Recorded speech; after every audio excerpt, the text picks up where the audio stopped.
சுனந்தாவின் டயரியிலிருந்து ராம்லீலா சென்றிருந்தோம். என்னை பொறுத்தவரை கிருஷ்ணலீலா. அந்த கூட்டத்தில் நெருக்கத்தில் வேண்டுமென்றே என் மேல் பட்டதும் அழுந்தியதும் நான் அதை கவனிக்காதவள் போல் சும்மா இருந்ததும் எங்கே போகிறேன்?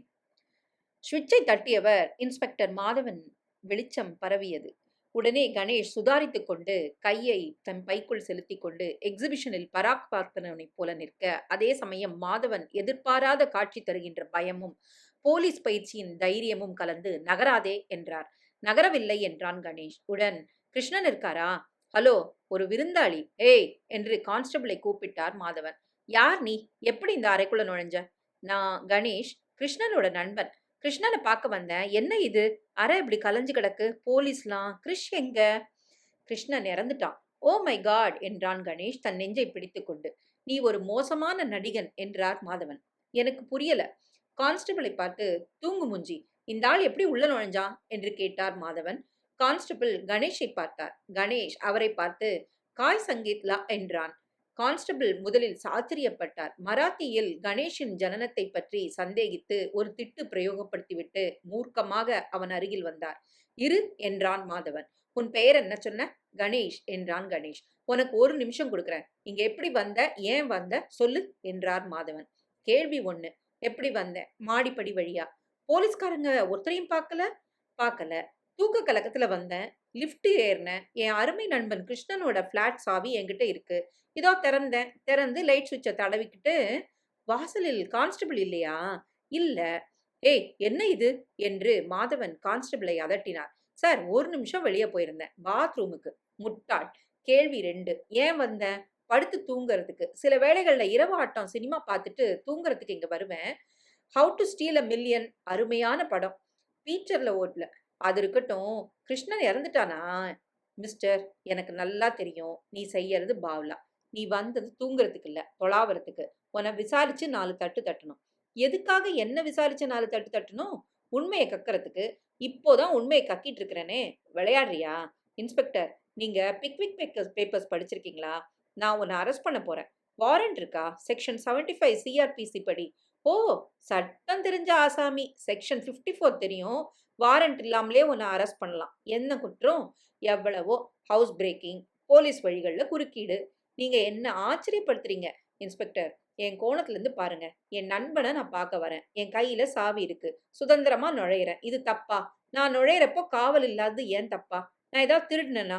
கான்ஸ்டபிள், இந்த ஆளை சோதனை போடு. கான்ஸ்டபிள் சந்தோஷத்துடன் கணேஷை நெருங்கினார். நில்லு, தொடாத. என் ஒரே ஒரு டெர்லின் சட்டை நானே எடுத்து காட்டுறேனே. அது காதில் விழாதது போல் கான்ஸ்டபிள் வலுக்கட்டாயமாக கணேஷின் பைகளில் இருந்த பர்ஸ், டயரி, சீப்பு போன்ற வஸ்துக்களை உருவி உதறினார். இன்ஸ்பெக்டர், என்னை ரொம்ப கேவலமா நடத்துறீங்க. எச்சரிக்கிறேன், வழக்கு போடுவேன். சச்ச, போடா எலி என்றார் மாதவன். பிறகு அவன் பர்ஸை பார்த்தார். அதில் அவன் கார்டை பார்த்தார். ஓ, வக்கீலா? ஆமா, எனக்கு தெரிஞ்ச ஒரு இன்ஸ்பெக்டர். இந்த ஆளுதான். அனாவசியமா ஒரு ஆளை அரெஸ்ட் பண்றதுக்கு ஹேபியஸ் கார்பஸோட அவனை தேடி போக செக்ஷன்ல இந்த ஆசாமி தட்டினதுல அவனுக்கு வீக். அவன் இறந்துடவே 1,00,000 சாங்ஷன். 3 கான்ஸ்டபிள்கள் ஒரு இன்ஸ்பெக்டருக்கு போச்சு. 1,00,000. 1 சைஃபர் சைஃபர் சைஃபர் என்றான் கணேஷ். பயங்காட்டுறியா? 24 மணி நேரம் பெஞ்ச்ல படுத்தா தெரியும். உண்மையை சொல்றேன். உன் குரல் எனக்கு பரிச்சயமானதா இருக்கு. இரு. ஓஎஸ், நீதானே டெலிஃபோன்ல பேசின? டெலிஃபோனா? யார் என்று கேட்டதுக்கு போலீஸ்னு சொன்ன. சிறுபிள்ளத்தனமா ஜவஹர்லால் நேருன்னு சொன்னியே. ஜவஹர்லால் நேருவா? ஆமா, நான் மறைஞ்ச முன்னாள் பிரதமர் பாரத ஜோதி நேரு. இது ஒரு ஹாஸ்யம்னு எனக்கு புரியல. என்றார் இன்ஸ்பெக்டர். மேலும் உன்னை பார்க்க பார்க்க எனக்கு வெறுப்பு அதிகமாகுது என்றார். இது பரஸ்பர உணர்ச்சி என்றான் கணேஷ். இன்ஸ்பெக்டர் யோசித்தார். உன் பேரு, விலாசம் எல்லாம் எழுதி கொடு. டிரைவிங் லைசன்ஸை விட்டு போ. காலையில 10 மணிக்கு காம்தேவி போலீஸ் ஸ்டேஷனுக்கு வரணும். உன்னை விசாரிக்கிறேன். யாரு உன் கட்சிக்காரன்? ஒருத்தருமே இல்ல. நான் சும்மா சினிமா பார்த்துட்டு. கான்ஸ்டபிள், இவனை கழுத்தை பிடித்து வெளியே தள்ளு. வேணாம், சொந்த சக்தியிலேயே போறேன். டெலிஃபோன் பண்ணலாமா என்று கேட்டான் கணேஷ். கூடாது என்றார் Madhavan. Good night inspector. Good night 1357 என்று கான்ஸ்டபிளை பார்த்து இமைத்துவிட்டு நிதானமாக தன் பொருட்களை சேகரித்துக் கொண்டு தலையை வாரிக்கொண்டு புறப்பட்டான் கணேஷ். சார், இவனை விட்டுருக்க கூடாது என்றார் 1357. எங்க போயிட போறான்? காரணமாத்தான் விட்டுருக்கேன். நான் நுழைஞ்சதும் அவன் அந்த படத்தை குழஞ்சிட்டு இருந்ததை பார்த்தேன். அதை எடு என்றார் மாதவன் அந்த சித்திரத்தை காட்டி. கான்ஸ்டபிள் சுவரில் இருந்த படத்தை கழட்டினார். 2 நிமிடங்களில் ஒரு பொந்து திறந்தது. 12க்கு 6 அங்குல நீண்ட சதுர அலமாரி அது. அதில் காகித கட்டுகளும், 2 இன்சூரன்ஸ் பாலிசிகளும், கேரளா ஸ்டேட் மின்சார போர்ட் பேன்களும் இருப்பதும், ஒரு செக் புத்தகமும், சில ₹100 நோட்டுகளும், ஒரு ஃபோட்டோ ஆல்பமும், சிறியது பழைய நாணயங்களும் இருந்தன. அந்த கடிதங்களை பிரித்தார். ஒவ்வொன்றாக பிரித்தார். ஒவ்வொன்றையும் முதல் வரி, சில நடுவரிகள், கடைசி வரி இப்படி படித்துக் கொண்டே பரிசீலித்தார். பெரும்பாலும் ஹரிணி என்ற பெண்ணும், மரகதம் என்ற பெண்ணும் எழுதிய கடிதங்கள். நல்ல பச்சையான கடிதங்கள். ஒரு சமீபத்திய கடிதம் அவர் கவனத்தை கவர்ந்தது. தேவ் என்கிற ஆசாமி எழுதிய கோபமான கடிதம். ஹரிணி நேத்து என்கிட்ட சொன்னா, நீ அவளுக்கு ₹2500 தரதாகவும், உன் கல்யாணம் முடிஞ்சப்புறம் அவளோட தொடர்பு வச்சுக்கொள்ள விரும்புவதாகவும் சொன்னியா? உன் தைரியத்தையும் பணம் தரும் அலட்சியத்தையும் நினைச்சு ஆச்சரியப்பட்டேன். அவ மறுத்ததற்கு ஜே பப்ளிசிட்டிஸ்ல அவளுடைய வேலை போயிடும்னு பயமுறுத்தினியா? அப்படி ஏதாவது பண்ணன்னா நான் உன்னை கொன்னுடுவேன் தேவ். இன்ஸ்பெக்டர் மாதவன் சிரித்துக் கொண்டார். மிஸ்டர் கணேஷ், உன் கிளையண்ட் யாருன்னு எனக்கு இப்போ புரியுது. கான்ஸ்டபிளை பார்த்து நாளைக்கு சாயந்தரத்துக்குள்ள இந்த கேஸ்ல முதல் அரெஸ்ட் கிட்டிடும்னு நினைக்கிறேன் என்றார். ஜே பப்ளிசிட்டியின் மேனேஜர் பாலனின் எதிரே இன்ஸ்பெக்டர் மாதவன் அமர்ந்திருந்தார். மிஸ் ஹரிணின்னு ஒரு பொண்ணு இங்க வேலை செய்யறா இல்லையா என்றார். சென்ற வாரம் அவளை வேலையிலிருந்து தூக்கிட்டோம். இன்ஸ்பெக்டர் இந்த பதிலை எதிர்பார்த்தார். மிஸ்டர் ஜி.என். கிருஷ்ணன் உங்களுக்கு தெரியுமா? தெரியும், என் நெருக்கமான நண்பன். ஏன், அவன் ஏதாவது பண்ணிட்டானா? He is dead. நீங்க பேப்பர் படிக்கலையா? ஓ ஹெல், என்ன சார் இது? எப்படி, எப்போ? இந்த கிருஷ்ணன் எப்படிப்பட்ட ஆசாமி? எப்படிப்பட்ட ஆசாமினா குணம். அவன்கிட்ட சில குறைகள் இருந்தது. உதாரணம், பெண்கள், சாராயம், மகாலட்சுமி பணம் அதிகம், பால்யம். God is dead. என்னால் நம்பவே முடியல. இந்த ஹரிணிய பத்தி சில தகவல்கள் வேணும், கேளுங்க. அவ என்ன வேலையில இருந்தா? விளம்பர மாடல் போட்டோ எடுப்போம், அவளை வச்சு சின்ன சின்ன திரைப்படங்கள் எடுப்போம்.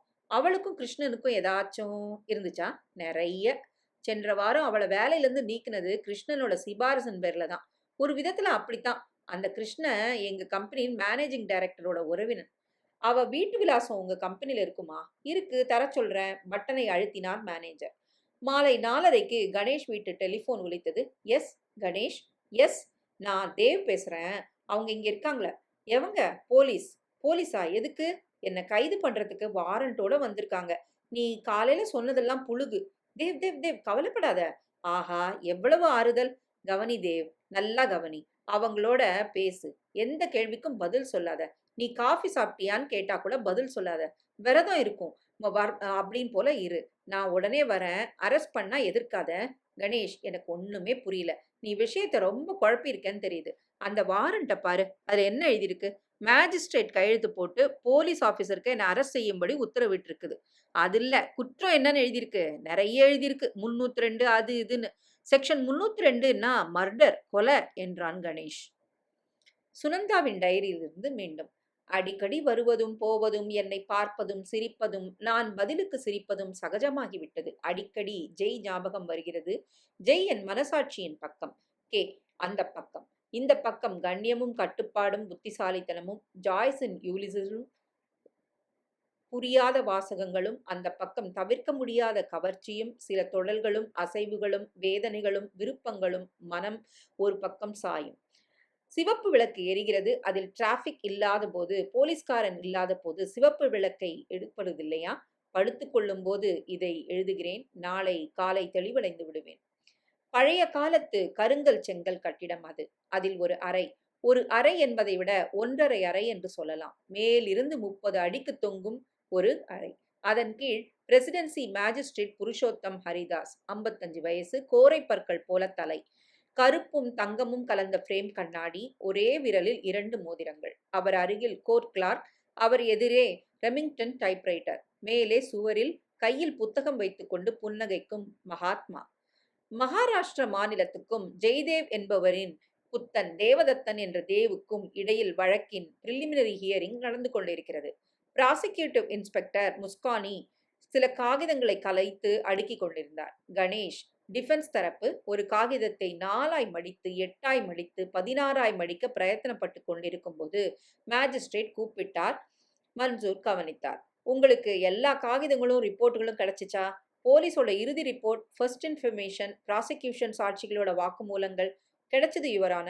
திருப்தி தானே? இந்த இடத்துல ஒன்று சொல்ல விரும்புகிறேன். டிரைவர் சரண்தாஸ், மேனேஜர் ஷெரூர் இவங்களோட வாக்குமூலங்கள் சில பகுதிகளில் எங்களுக்கு தரப்பட்டிருக்கு என்றார் Ganesh. Magistrate Mansoor Khan, your honour, அந்த பகுதிகள் வழக்குக்கு தேவையில்லை என அபிப்பிராயப்பட்டதுனால கால விரயத்தை தவிர்க்க அது நிராகரிக்கப்பட்டது என்றார். சில பகுதிகள் நான் அவசியம்னு கருதுறேன். உதாரணமா இறந்த கிருஷ்ணனோட அலமாரியில இருந்த சில கடிதங்கள் தான் தாக்கப்பட்டிருக்கு. அலமாரியில் இருந்த எல்லா கடிதங்களும் தாக்கல் பண்ண வேணும். இது டிஃபென்ஸுக்கு முக்கியம் என்றான் கணேஷ். மேஜிஸ்ட்ரேட், அதில் கஷ்டம் இருக்காதுன்னு நினைக்கிறேன் என்றார். மேலும், மிஸ்டர் கணேஷ், உங்க வாதம் என்ன என்றார். கணேஷ், பிரைமா ஃபேசியாக கேஸே இல்ல அப்படிங்கிறதுக்கு என்ன வாதம்? என் ஒரே சாட்சி குற்றம் சாட்டப்பட்டிருக்கும் தேவதத்தன். ப்ராசிக்யூஷன், எங்களுக்கு 6 பேர் யுவர் ஆனர். சரி, ஆரம்பிங்க. ஞாபகம் வச்சுக்கோங்க, இது ஒரு preliminary. Make it short. Mansoor Khan நகர்ந்து கண்ணாடி அணிந்து கொண்டார். இந்த வழக்கில் குற்றம் சாட்டப்பட்டிருக்கும் J Devadathan better road, Tivoli Gardens 503ஆம் எண் பிளாட்டில் வசித்து வந்த ஜி.என். கிருஷ்ணன் என்பவரை சென்ற கணேஷ் எழுந்து, இது ப்ராசிக்யூஷன்ல தொடக்க சொற்பொழிவுனா எனக்கும் ஒரு பொழிவுக்கு சந்தர்ப்பம் தரணும் என்றான். மேஜிஸ்ட்ரேட் மன்சூர் கானை பார்த்து, நீங்க உங்க சாட்சிகளை நேரா கூப்பிடலாம், முன்னுரையெல்லாம் தேவையில்லைன்னு நினைக்கிறேன் என்றார். மன்சூர் கான் சற்று ஏமாற்றமடைந்து, இன்ஸ்பெக்டர் மாதவனை கூப்பிடுறேன் என்றார். மாதவன் திறமை என்பதை சலவை செய்து அணிந்தவர் போல வந்தார், நின்றார், சத்தியம் செய்தார், கேட்ட கேள்விகளுக்கு தெளிவாக பதிலளித்தார். முதலில் டெலிபோன் வந்ததை சொன்னார், சென்றதை சொன்னார், பார்த்ததை சொன்னார். இன்குவெஸ்டுக்கு தயார் செய்து போஸ்ட்மார்ட்டத்துக்கு அனுப்பியது. அந்த ரிப்போர்ட்களின் பிரதிகள் தாக்கல் செய்யப்பட்டிருக்கு என்றார் மன்சூர் கான். பார்த்தேன் என்றான் கணேஷ். இறந்து போன கிருஷ்ணனோட அறைய சோதனை பண்ணதுல நீங்க என்ன பார்த்தீங்க? அறை கலையாம சுத்தமா இருந்துச்சு. எதையும் திருடுற முயற்சி தெரியல. ஒரு ரெக்கார்ட் பிளேயர் ஓடிட்டு இருந்தது. மேஜை மேல கோப்பைகள்ல மது இருந்தது. அந்த மேஜையின் அருகில கீழே தரையில ஒரு ஜத பூட்ஸ் அடையாளம் தெளிவா தெரிஞ்சது. சைஸ் 9 இருக்கும். பெரிய சுவடுகள். கிருஷ்ணனோட அறையில ஒரு அலமாரியில நிறைய கடிதங்கள் இருந்துச்சு. அந்த கடிதங்கள் பெரும்பாலும் ஹரிணிங்கிற பொண்ணு எழுதின கடிதங்கள். ஹரிணிங்கிறது யாருன்னு விசாரிச்சிங்களா? குற்றம் சாட்டப்பட்டிருக்கும் தேவதத்தனின் தங்கை. சரி, மற்ற கடிதங்கள்? ஒரு கடிதம் தேவதத்தனால் எழுதப்பட்ட கடிதம். இந்த கடிதங்கள்ல இருந்து நீங்க என்ன தெரிஞ்சுக்கிறீங்க? இறந்த கிருஷ்ணனுக்கும் ஹரிணிக்கும் தொடர்பு இருந்திருக்கு. கிருஷ்ணன் வேறு ஒரு பொண்ணை திருமணம் செய்து கொள்ள தீர்மானிக்க இது ஹரிணிக்கும் அவ அண்ணனுக்கும் கிருஷ்ணன் மேல வெறுப்பை ஏற்படுத்தியிருக்கு.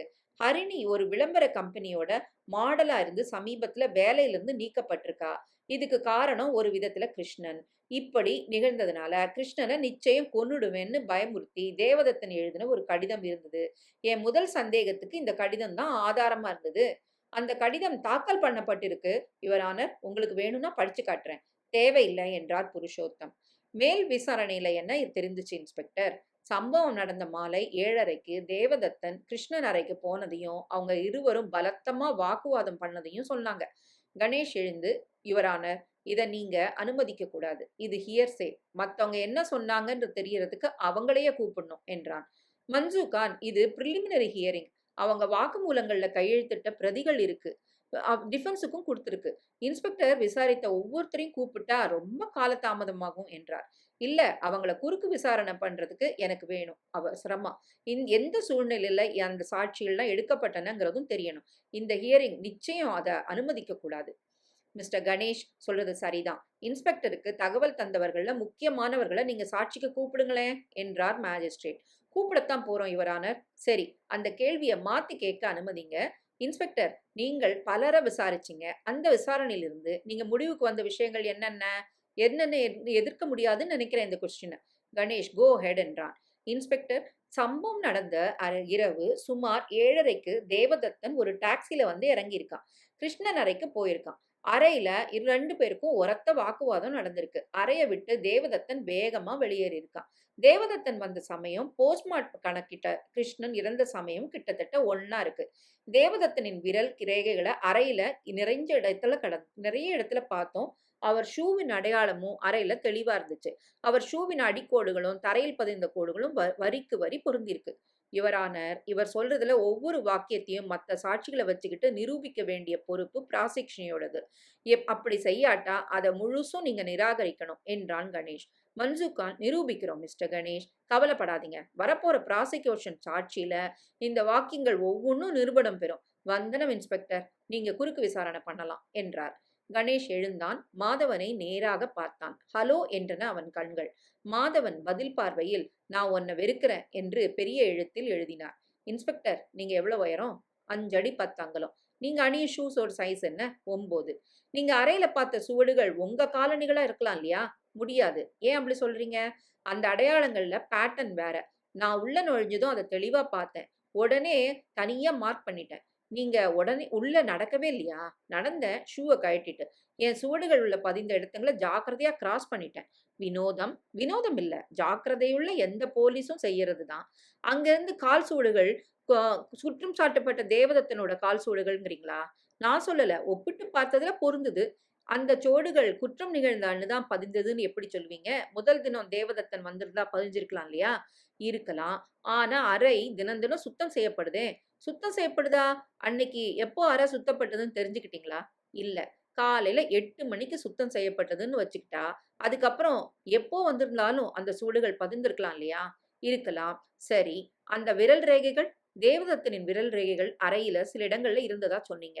அத யார் எடுத்தாங்க? விரல் ரேகை டிபார்ட்மெண்ட் ஆசாமிங்களா? இல்ல. நாங்க தான் எடுத்தோம். அவங்களுக்கு ஒப்பிட்டு பார்க்க மட்டும் அனுப்புனோம். அதெல்லாம் எப்படி எடுக்கப்பட்டது? ஏன் மெர்க்குரி சாக் பவுடர் வச்சு தான் எப்பவும் போல. என் கேள்வி அது இல்ல. யார் முன்னிலையில, எந்த சூழ்நிலையில எடுக்கப்பட்டன? என் முன்னிலையில மற்றொரு போலீஸ் ஆசாமி எடுத்தாரு. அத அந்த அறையில தான் எடுக்கப்பட்டதா? ஆமா. பின்பு குற்றவாளி தேவதத்தன் ரேகைகளை எடுத்து தனியா ஒப்பிட்டு பார்க்க டிபார்ட்மெண்ட்டுக்கு அனுப்பிச்சோம். இந்த விரல் ரேகை விஷயத்திலயும் அப்படித்தானே? எப்பொழுது அவை பதிந்தனன்னு சொல்ல முடியாதுல்ல? முடியாது.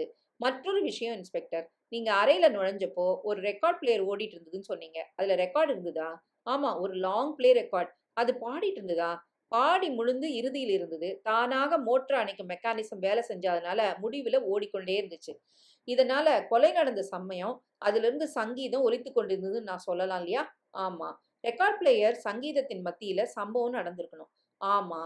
சரி. நெறைய கடிதங்கள பத்தி சொன்னீங்க. ஹரிணியின் கடிதங்கள், தேவதத்தன் எழுதிய மிரட்டல் கடிதம். வேற என்ன கடிதம்லாம் இருந்துச்சு? வேறு சில கடிதமும் இருந்தது. சில பெண்கள் எழுதிய கடிதங்கள் இல்லையா? ஆமா. அந்த பெண்கள் யார் யார்? அவங்க பேர்லாம் என்ன? எல்லா பெயர்களும் ஞாபகம் இல்ல. மரகதம், இன்ஸ்பெக்டர் இது என்ன ஆச்சரியத்துல ஆழ்த்துது. அந்த பெண்கள் ஒவ்வொருத்தரையும் நீங்க விசாரிக்க வேண்டாமா? ஹரிணிக்கும் தேவதத்தனுக்கும் இருக்கும் அதே வெறுப்பு, அவங்களுக்கும் அவங்க உறவினர்களுக்கும் இருக்கலாம் இல்லையா? அது கிருஷ்ணனுக்கும் அவங்களுக்கும் உள்ள தொடர்ப பொறுத்தது. அவ அதெல்லாம் காதல் கடிதங்களா? சொல்லலாம். அந்த கடிதங்கள்ல இருந்து கிருஷ்ணன் 2க்கும் மேற்பட்ட பெண்களிடம் நெருக்கமா இருந்திருக்கான்னு தெரியலையா? ஒரு விதத்துல. கிருஷ்ணன் திருமணம் செஞ்சு கொள்றதுல தேவதத்தனுக்கு எவ்வளவு வெறுப்பு இருக்குமோ, அவ்வளவு வெறுப்பு அவங்களுக்கும் இருக்குல்ல? மன்சூகான் எழுந்து இந்த கேள்வியை அவர் திரும்ப திரும்ப கேட்டுட்டு இருக்கிறாரு என்றார். கணேஷ், யுவர் ஆனர், இந்த வழக்க நீங்க உடனே ரத்து பண்ணணும். போலீஸ் விசாரணை ரொம்பவும் அறகுறையாவும் பாரபட்சமாவும் இருக்குது. இறந்த கிருஷ்ணனின் சிநேகிதிகளில் ஹரிணியையும் அவள் அண்ணனையும் மட்டும் தேர்ந்தெடுத்து விசாரிக்கிறது குற்றம் சாட்டுறதும் நியாயம் இல்ல. மத்தவங்க எல்லாம் யாரு? அவங்க விலாசம் என்ன? கொலை நடந்த சமயம் அவங்க எங்க இருந்தாங்க? ஒன்னும் தெரியல. இந்த விவரங்கள் தெரியற வரைக்கும் அவங்க ஒவ்வொருத்தரும் இந்த கூண்டுல நிக்க வேண்டியவங்க என்றான். மன்சூகான் குதித்து எழுந்தார். தேவதத்தன் மேல சந்தேகம் ஏற்படுறதுக்கு அந்த கடிதங்கள் மட்டும் ஆதாரம் இல்ல. போஸ்ட்மார்ட்டம் ரிப்போர்ட்ல கிருஷ்ணன் இறந்த நேரம் கணக்கிடப்பட்டிருக்கு. அந்த சமயம் தேவதத்தன் கிருஷ்ணன் அறைக்கு போன கண்ட காட்சிகள்லாம் இருக்கு. அவங்க இருக்கிற அந்த பலத்த வாக்குவாதத்தை கேட்ட சாட்சிகள் இருக்காங்க. இவங்களெல்லாம் விசாரிக்க போறோம். என் வாதம் அது இல்ல. அதே சமயத்துல இல்லன்னா கொஞ்சம் முன்னாலேயோ பின்னாலேயோ அட்டாப்சி நேரம் எவ்வளவு சரியாருதுன்னு சொல்ல முடியாதுல்ல. கிருஷ்ணன் அறைக்கு வந்து போனவங்க யார் யாரு? அவங்களுக்கும் கிருஷ்ணருக்கும் என்ன மாரி தொடர்பு? அவங்களுக்கும் அழகான தங்கைகள் இருக்காங்களா? அவங்களுடைய தொடர்பு என்ன? இந்த விவரங்கள் தெரிய வேண்டாமா? இருவரும் மேஜிஸ்ட்ரேட்டை பார்த்தார்கள். அவர் சொன்னார், சுனந்தாவின் டைரியிலிருந்து. இந்த டைரிய யாருக்காக எழுதுறேன்? இப்படி டைரியே எழுதக்கூடாது. மத்தவங்க பிற்காலத்துல படிக்க போறாங்கன்னு நினைச்சுக்கிட்டே எழுதுறேன். இது கூடாது. என் மனசுல நானே என்ன முன்னால வச்சுக்கிட்டு சொல்ல சொல்ல நினைக்கிற விஷயங்களத்தான் எழுதணும் இல்லையா? 8:45க்கு தீர்ப்பு. Your point is well taken. ஆனா இந்த விசாரணையின் குறிக்கோள் தேவதத்தன் இந்த குற்றத்தை செய்தார் அப்படிங்கிறதுக்கு ஆதாரமா அவரை செஷன்ஸ்க்கு அனுப்புறதுக்கு சாட்சியங்கள் இருக்கான்னு பரிசீலிக்கிறதே. அந்த வகையில ப்ராசிக்யூஷன் தரும் சாட்சிகளை முழுசா கேட்கறது நம்ம கடமையாகும். ப்ராசிக்யூஷன் கொண்டு வராத சாட்சிகளை ஏன் கொண்டு வரலன்னு கேட்கறதுக்கு ஆதாரம் இல்ல. ப்ரொசீட். மன்சூர்கான் இன்ஸ்பெக்டரின் குறுக்கு விசாரணை முடிஞ்சிடுச்சா என்று கேட்டார். கணேஷ் மற்ற சாட்சிகளை விசாரிச்ச அப்புறம் இன்ஸ்பெக்டர் தொடர்ந்து விசாரணை செய்யும் வாய்ப்பு எனக்கு வேணும் என்றான். சரி சரி என்றார் மன்சூர்கான். அடுத்த சாட்சி டாக்ஸி டிரைவர் சரண்தாஸ். அவனை ப்ராசிக்யூஷன் கேட்ட கேள்விகளிலிருந்து தான் மகாத்மா காந்தி ரோடில் சம்பவம் நடந்த தினத்தன்று 7:30 சுமாருக்கு டாக்ஸியில் ஒருவரை டிவோலி கார்டன்ஸ் கொண்டு வந்து சேர்த்ததாகவும், அவர் உயரமான ஆசாமி என்றும், அவர் கோர்ட்டில் இருக்கிறார் என்றும், அவர்தான் தேவதத்தன் என்றும் சொன்னான். கணேஷ் குறுக்கு விசாரணையில், சரண்தாஸ், நேத்திக்கு இரவு 7:30க்கு நீ எங்க இருந்த? ஏன் டாக்ஸில? டாக்ஸில தான். எந்த இடத்துல? கிர்ஹாம் ஏரியாலன்னு நினைக்கிறேன். என்று நினைக்கிற? ஆமா. மேலும் கீழும் சென்று கொண்டிருப்பதால் எந்த இடத்துல இருக்கோன்னு சொல்ல முடியாது. அப்படின்னா போன மாசம் நடந்த அந்த தினத்தை மட்டும் எப்படி தெளிவா ஞாபகம் வச்சிருக்க?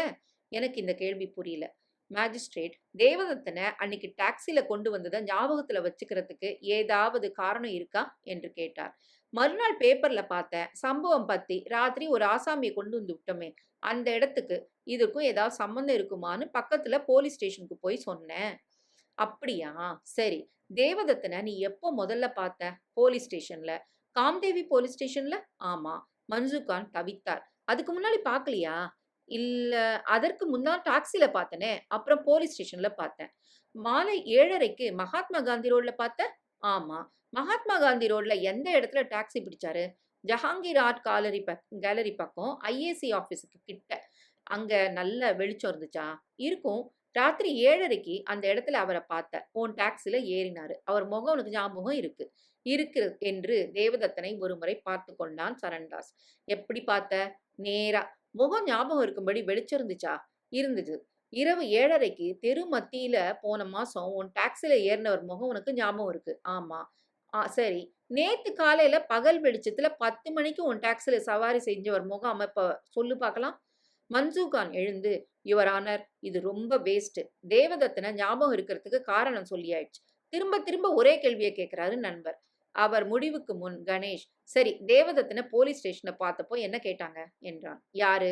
போலீஸ்காரங்க. இவர்தானா பார்த்து சொல்லுன்னு கேட்டாங்களா? ஆமா. நீ என்ன சொன்ன அதுக்கு? இவர்தான் நீயா? ஆமா. எப்படி கேட்டாங்க?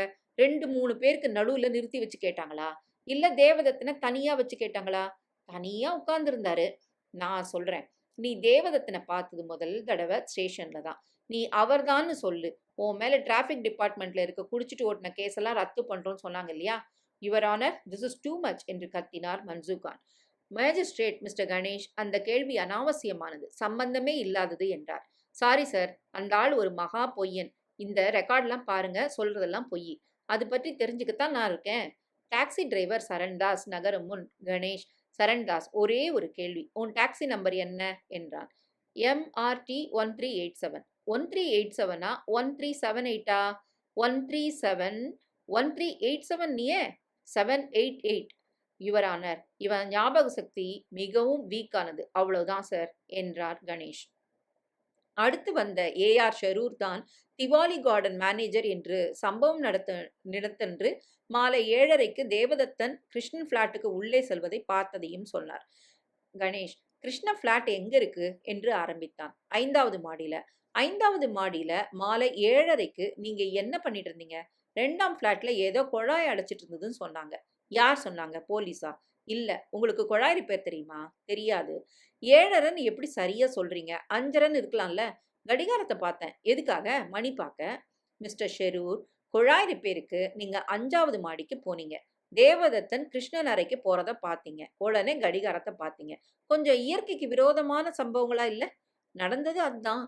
இப்போ என்ன மணி? உங்க கடிகாரத்தை பார்த்து சொல்லுங்க. அவர் கையில் கடிகாரம் இல்லை. மணி பார்த்தீங்களே, கை கடிகாரத்தை பார்த்தீங்களா? இல்ல காரிடார்ல எதிரே இருந்த வால் கிளாக்க பார்த்தீங்களா? வால் கிளாக்க. காரிடார்ல வால் கிளாக்கே இல்ல. வந்தனம் மிஸ்டர் ஷெரூர். அவ்வளவுதான். ஷெரூர் குப்பையாக இறங்கினார். அடுத்து வந்த சிலரை அலட்சியமாக விசாரித்தான் கணேஷ். தேவதத்தனுக்கும் கிருஷ்ணனுக்கும் இடையே சம்பவ தினத்தன்று பலத்த வாக்குவாதத்தை கேட்டதாக சொன்ன பக்கத்து பிளாட் பார்சி ஸ்ரீமதியை அவன் கேட்க கேள்விகளின் பகுதி. மிஸ்ஸஸ் தஸ்தூர், நீங்க சொல்லும் வாக்குவாதம் என்ன நடந்தது? கிருஷ்ணன் இறந்த அன்னைக்கு. அன்னைக்கு என்ன கிழமை? புதன். புதனா? ஆமா, புதன் தான் நினைக்கிறேன். நினைக்கிறீங்களா? 1 மாச தாமதத்துல நினைவுபடுத்துறதுனால ஒரு நாள் முன்ன பின்ன இருக்கலாம்ல. இல்ல, அன்னைக்கு தான் நடந்துச்சு. நீங்க இருக்கிறது பிளாட் நம்பர் 501ல. 502, சாரி 502. பக்கத்து வீட்ல பேசுறது உங்களுக்கு தெளிவா கேட்குமா?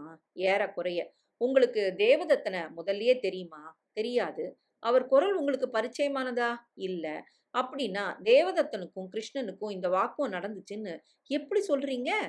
அப்படி நான் சொல்லலையே, வாக்குவாதத்த கேட்டேன். அப்புறம் தேவதத்தன் வெளிய ரொம்ப ஸ்பீடா நெவர் மைண்ட். வாக்குவாதத்த கேட்ட சமயம், அதனுடன் வேற ஏதாவது கேட்டுச்சா உங்களுக்கு? ஒண்ணும் கிடைக்கல. ஒண்ணும் கேட்கல. நிச்சயமா ரேடியோ, ரெக்கார்ட் பிளேயர் இல்ல. சங்கீதம் எதுவுமே கேட்கல. அதெல்லாம் இல்ல. அவங்க பேசினது மட்டும் கேட்டது. வந்தனம் மிஸ்ஸஸ் தஸ்ஜூர். மன்சூ கான் பக்கத்தில் இருப்பவருடன் கலந்து ஆலோசித்தார். யுவர் ஆனர், ப்ராசிக்யூஷன் முடிஞ்சது என்றார். யுவர் விட்னஸ் என்றார் மேஜிஸ்ட்ரேட் கணேஷை பார்த்து. என் ஒரே ஒரு சாட்சி குற்றம் சாட்டப்பட்டிருக்கும் தேவதத்தன் என்றான் கணேஷ். மேஜிஸ்ட்ரேட் தேவதத்தனை கேட்டார். நீங்க சாட்சி சொல்ல வேண்டியது அவசியமானதில்ல. உங்களுக்கு உரிமை இருக்கு சாட்சி சொல்றத மறுக்க. அது உங்களுக்கு தெரியும்ல? தெரியும் யுவர் ஆனர். சரி, ப்ரொசீட். அறிமுக கேள்விகள் பதில் அளிக்கப்பட்டன. சம்பவம் நடந்த தினம் மாலை 5 மணிக்கு தேவதத்தன் கிருஷ்ணனின் இருக்கைக்குத்தான் சென்றதாக கூறினான். சென்றதும் என்ன நடந்தது? அவன் என் தங்கையை நிராகரித்தது பத்தி கேட்டேன். கொஞ்சம் கோவமா தான் கேட்டேன். உங்களுக்குள்ள வாக்குவாதம் ஏற்பட்டுச்சா? ஏற்பட்டது. அப்புறம் அவன் செக்கு கிழிச்சான். நான் ரொம்ப கோவத்தோட கத்திட்டு வெளியே வந்துட்டேன். அப்போ என்ன மணி? 5:30. அப்புறம் பஸ் பிடிச்சு ட்ரின்காஸ் ரெஸ்டாரண்ட்டுக்கு போனேன். அங்க என்ன பண்ணீங்க? வாத்திய கோஷ்டியில பியானோ வாசிச்சேன், பாடினேன். எத்தனை மணி வரைக்கும்? 9 மணி வரைக்கும். நடுவுல இடத்த விட்டு நகர முடியுமா? முடியாது. கான்ட்ராக்ட் படி அந்த மணிகள்ல வாசித்தே ஆகணும். தொடர்ந்து வாசிக்கணும் தினம் தினம். மிஸ்டர் தேவதத்தன், நீங்க கிருஷ்ணனை கொன்னீங்களா? இல்லவே இல்ல. நான் வாழ்க்கைய விரும்புறவன். எவ்வளவோ ஆசைகள் உள்ளவன். உயிரை மதிக்கிறவன். நீங்க கேட்கலாம் என்றான் கணேஷ் மன்சூகானிடம். சுனந்தாவின் டைரியிலிருந்து. அண்ணா சண்டிகர் போகப் போகிறான். 3 தினங்கள். 3 தினங்கள் நான் தனியாக இருக்கப் போகிறேன். 3 தினங்கள். அண்ணாவிடம் நானும் வருகிறேன் என்று சொல்லி பார்த்தேன், கெஞ்சி பார்த்தேன். கூடாதாம். Official tour. அவனுக்கு எப்படி புரிய வைப்பது? இப்பொழுது நான் இருக்கின்ற தன்மை, என் எதிர்க்கும் சக்தி ரொம்பவும் கம்மியாக இருக்கே. நான் எதற்கு பயப்படுகிறேன்? என்னை மறந்து விடுவான் என்றா? என் மேல் எனக்கு நம்பிக்கை இல்லையா? ஜெய், உன்னை பார்க்க வேண்டும். ஒரே ஒரு தடவை. சரியாகிவிடும். மன்சூகான் நேராக உங்க தங்க பேர் என்ன என்று துவங்கினார். ஹரிணி என்றான் தேவதத்தன். அவளுக்கும் கிருஷ்ணனுக்கும் நெருக்கம் இருந்தது வாஸ்தவமா? வாஸ்தவம். அந்த நெருக்கம் டாக்டர் வரைக்கும் கொண்டு போனது உண்மையா? பொய். கிருஷ்ணனோட திருமண அழைப்பை பார்த்ததும் நீங்க ஒரு கடிதம் எழுதுனீங்களா? உண்மை. அதுல என்ன எழுதுனீங்க? யுவர் ஆனர், கடிதம் தாக்கம் செய்யப்பட்டிருக்கும் போது இது தேவையில்லை என்றான் கணேஷ். தேவையில்லை என்றார் மேஜிஸ்ட்ரேட். அந்த கடிதத்தின் ஒரு பகுதியில அப்படி ஏதாவது நிகழ்ந்தா உன்னை கொன்னுடுவேன். ஆமா, உன்னை கொன்னுடுவேன்னு அடிக்கோடிட்டு இருக்கிறீங்க. நீங்க எழுதுனது தானே? ஆமா. உன்னை போல 3 ஆட்களை கொல்றதுக்கு தைரியமும் வெறுப்பும் காரணமும் என்கிட்ட இருக்கு. எது அப்படின்னு எழுதுனீங்களா? ஆமா. விளையாட்டுக்கு எழுதுனீங்களா? இல்ல. எழுதுற நேரத்துல என் உணர்ச்சிகள் அப்படியே எழுதுனேன். உயிரை மதிக்கிறவன் வாக்கியங்களா இதெல்லாம்? உயிரை மதிக்கிற ஒரு கோபக்காரனின் வாக்கியம். உங்களுக்கு கோபம் வருமா? இப்போ வந்திருக்கு. கணேஷ் அவனை கடுமையாக பார்த்தான். மன்சூகான் தொடர்ந்து விரட்டினார். கோபத்தில் எதுவும் செய்யக்கூடியவர் இல்லையா நீங்க? இல்ல. கடிதத்துல காட்டுற கோபம் ஓரளவுக்காவது செயல்ல இருக்காதா? எழுதுறது வேற, செய்யறது வேற. வேற வேற சமயங்கள்ல நிகழ்றது. அன்னைக்கு மாலை 7:30க்கு நீங்க எங்க இருந்தீங்க? ஒரு பியானோ கிட்ட. டிவோலி கார்டன்ஸ் ஃபிளாட் 503ல இல்லையா? இல்ல. ஃபிளாட்ல கிருஷ்ணனோட போராடிட்டு அவனை கொன்னுட்டு நீங்க கேள்விய முடிக்க வேண்டாம். என் பதில் இல்ல. அன்னைக்கு நீங்க 7:30க்கு பேண்ட்ல இல்லன்னுங்கிற. தவறு என்றான் சாந்தமாக. உங்க ரெஸ்டாரண்ட் மகாத்மா காந்தி ரோட்ல இருக்கு. ஆமா. அங்கிருந்து நீங்க டாக்ஸி பிடிச்சு பெட்டர் ரோட் வரலாம் இல்லையா? வரலாம். வந்து திரும்பலாம் இல்லையா? ஆமா. அவ்வளவுதான் என்றார் மன்சூகான். கணேஷ் தேவதத்தனை மறு விசாரணை செய்தான். பிரின்ஸ்காஸுக்கும் திவோலி கார்டனுக்கும் எவ்வளவு தூரம்? 6 கிலோமீட்டர் சுமாரா. நீங்க வாத்திய கோஷ்டியில வாசிக்கிறது தொடர்ந்தா இல்ல இடைவெளி விட்டா? ஏறக்குறைய தொடர்ந்துதான். இடைவெளி இருந்தா எவ்வளவு நேரம் இருக்கும்? 30 செகண்ட் இருக்கும். எல்லா பாட்டுகள்லயும் நீங்க இருக்கணுமா? ஆமா. எங்க கோஷ்டி ரொம்ப சின்ன ஒரு காம்போ. எனக்கு ரெட்டை வேலை. பியானோ அப்புறம் பாட்டு. ஒரு பாட்டுக்கும் இன்னொரு பாட்டுக்கும் மத்தியில எழுந்து பெட்டர் ரோட் போயிட்டு திரும்பி வர்றது சாத்தியமா? போயிங் 70ல தான் போணும் என்றான் தேவ். டிஃபென்ஸ் முடிந்து விட்டது என்றான் கணேஷ். இடைவேளைக்கு பிறகு கணேஷ் பேசினான். கொஞ்சம் அதிகமாகத்தான் பேசினான். ப்ராசிக்யூஷன் சாட்சிகளை ஒவ்வொருவராக அலசினான். இந்த வழக்கு ஒரு ஜோடனை, அவசரமான ஜோடனை. மந்திரிகள் விஜயத்திற்கு முன் செய்யும் ஜோடனை போல. எங்கள் கேள்வி, ஏன் தேவதத்தனை மட்டும் தேர்ந்தெடுக்க வேண்டும்? அவருக்கு கிருஷ்ணனை கொல்லும் காரணம் இருந்தால் மற்றவர்களுக்கும் இருக்கணும். அந்த மற்றவர்கள் எல்லாம் எங்கே? கிருஷ்ணன் தன் பெயருக்கு பெயர்க்க விளையாடியிருக்கிறான். அவர் சிநேகிதிகளை அகரவரிசைப்படுத்தலாம். அந்த பெண்கள் எல்லாம் யார்? இந்த சம்பவ தினத்திரண்டு அவர்கள் வந்தார்களா? ஒன்றும் புரியவில்லை. இன்ஸ்பெக்டர் மாதவன் முனைந்து விரல் ரேகைகளையும் ஷூவின் அடிச்சுவடுகளும் எடுத்து அழகாக நிரூபித்திருக்கிறார். என்ன? தேவதத்தன் கிருஷ்ணன் அறைக்கு வந்திருக்கிறார் என்று. இதை நாங்கள் மறுக்கவில்லையே. இன்ஸ்பெக்டர் மெர்க்குரியும் சாக் பவுடரும் விரயம் செய்திருக்க வேண்டாம். நாங்களே சொல்கிறோம். தேவதத்தன் அங்கே போனது நிஜம். எப்பொழுது போனார் என்பதுதான் கேள்வி. போஸ்ட்மார்ட்டம் தரும் இறந்த நேரத்தின்படி அங்கே சென்றார் என்பது பிராசிக்யூஷன் வாதம். இதற்கு சாட்சிகள் முக்கியமாக 3 பேர். Taxi driver Charandas, Shri Sherur, Shrimati Dastur. சரண்தாஸ் சொல்லும் நேரம் சரியே. அவர் 7:30க்கு ஒரு ஆசாமியை கொண்டு வந்து சேர்த்ததும் சரி. அது தேவதத்தன் என்று கூறியதை ஏற்க முடியாது. இது போலீஸ் பின் குறிப்பு. சாதாரணமாக டாக்ஸி டிரைவர் பிரயாணிகளின் முகத்தை ஞாபகம் வைத்துக் கொள்வதில்லை. சாத்தியமும் இல்லை. மறுதினம் போலீஸ் நிலையத்தில் தேவதத்தனை காட்டி இவர்தானா இவர்தானா என்று திரும்ப திரும்ப கேட்டு சம்மதிக்க வைக்கும் பழைய டெக்னிக். அடுத்தது ஷெரூர். அவர் சொன்ன நேரம். அவர் அந்த மாடியில் இருந்ததற்கு ஆதாரம். இவைகளை நாம் ஏற்க முடியாது. அவர் சொன்னது முழுவதும் பொய். ஸ்ரீமதி தஸ்தூர். தேவதத்தனுக்கும் கிருஷ்ணனுக்கும் இடையில் வாக்குவாதம் நிகழ்ந்ததை கேட்டார். அவர் வாக்குமூலத்தில் நேரம் குறிப்பிடவில்லை. இது பற்றி பிராசிக்யூஷனும் கேட்கவில்லை. அவர் வாக்குமூலத்தில் ஒரு முக்கியமான விஷயம். வாக்குவாதத்திற்கு பின்னணியாக சங்கீதம் ஏதும் கேட்கவில்லை என்றார் அவர். வாக்குவாதத்தை மட்டும் கேட்டிருக்கிறார். அதன் இறுதியில் அவர்கள் நினைக்கிறபடி கிருஷ்ணனை தேவதத்தன் கொண்டிருந்தால் அந்த திணறலின் சவுண்டுகள்லாம் கேட்டிருக்காதா? சண்டையில் நாற்காலிகளை உருட்டி இருக்க மாட்டார்களா? அதெல்லாம் கேட்டிருக்காதா? இன்ஸ்பெக்டர் இறந்தவன் அறையில் ரெக்கார்ட் பிளேயர் ஓடிக்கொண்டிருந்ததாக சொன்னார். அந்த கோர சம்பவம் நிகழ்ந்த போது அந்த கருவி ஓடிக்கொண்டிருந்திருக்க வேண்டும். அதிலிருந்து சங்கீதம் வெடித்திருக்க வேண்டும். இது கிருஷ்ணனை கொல்ல வந்தவன் அமைத்த சாமர்த்தியமாக கூட, சாகசமாக கூட இருக்கலாம்.